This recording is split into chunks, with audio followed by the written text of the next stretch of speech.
you could argue that my book is too pro parenting or too pro marriage. And I guess I would justify that saying that our culture has reduced the appeal of those things a great deal. And so, in some sense, my book is a little bit of a corrective. My book's not about marriage and children alone; it's about other things, but it's a central part of the book is discussing those two things. And although I recognize they have many downsides, I talk a lot about the upsides.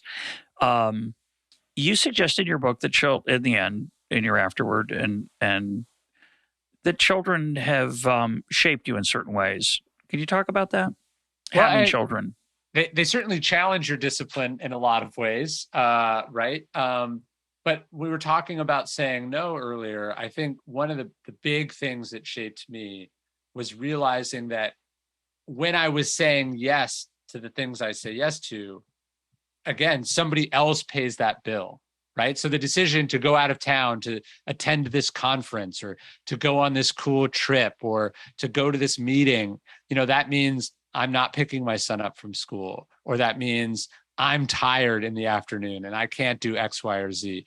And so I think, one of the things that parenting, the decision to become a parent does is it's a very powerful constraint on your life. I think in a way that's positive. It's like, it's sort of a direction or a channel that forces you to think about where all these things are going. You don't have unlimited time.